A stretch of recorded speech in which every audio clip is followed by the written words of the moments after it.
I do want to make sure we talk about another group of women of color. Mm-hmm.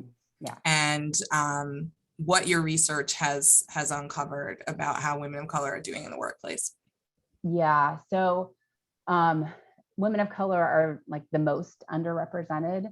So when we talk about any progress that women have made, I just want to be clear that like most of the time, and in most contexts, we're talking about white women. So women as a group experience things or similar kinds of dynamics, but there are really vast inequalities among women themselves by race and by social class that are really important when we're talking about trying to make organizations fairer and more diverse. So what we have focused on is, so when it comes to that broken rung, like, often this past year, we actually found that women of color were being promoted as the same rates of like women overall, and I don't know if that will hold because years before we haven't seen that. So like women as a group aren't getting promoted at the same rates as men, and then women of color were even less than white women. So that I think that pattern is likely to continue.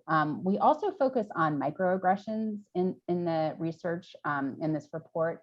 So those microaggressions are sort of subtle things at work, like being interrupted, having our judgment and competence questioned, being mistaken for like a more junior person. So this happens a lot, where I'm guessing for a lot of women attorneys, when they're the lead attorney and they walk in a room and they have a team of people, and that it's assumed that like the man who's their direct report is actually the lead attorney. I hear that story often. So women of color face more microaggressions and a broader range of microaggressions. So, surprise at someone's like verbal abilities or speaking ability, mistaking them for somebody else of the same race and ethnicity. So all of those things add up.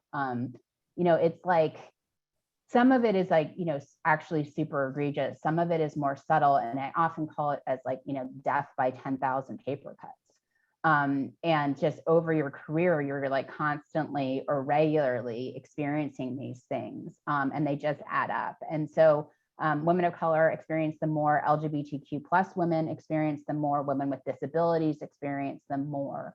And then that's quite simply what it means is that they're having a worse experience at work, and they're also usually more underrepresented. So all of those things come together. It's really hard to like be seen if you're being stereotyped in these ways. And it's really hard to feel like you belong when you're on the receiving end of these kinds of things on a regular basis. The other thing I will say that happens to women of color a lot is being the only person in the room of their race or ethnicity, and often even their race, ethnicity, and gender, depending on the team and the occupation you're in. That can often happen, and we call this being an only, and that makes it even harder. So onlys are more likely to experience microaggressions. They're often more likely to be burned out, and that happens because when you're the only one, you are more visible.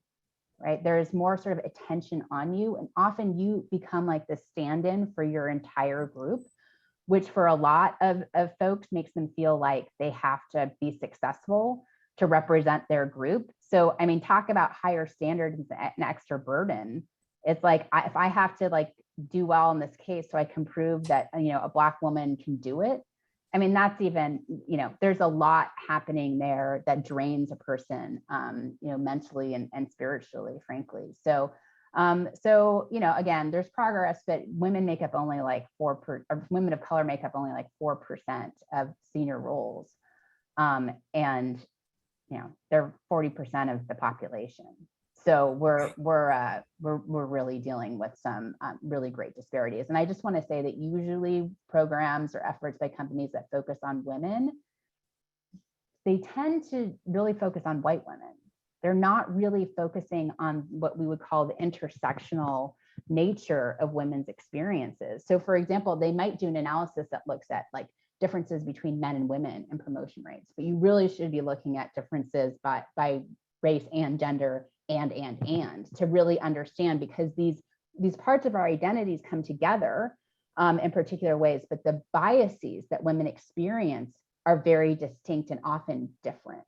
Mhm. And that's important to understand. But first, you got to look at the data, track the data, and see where these disparities are happening and for whom and under what conditions.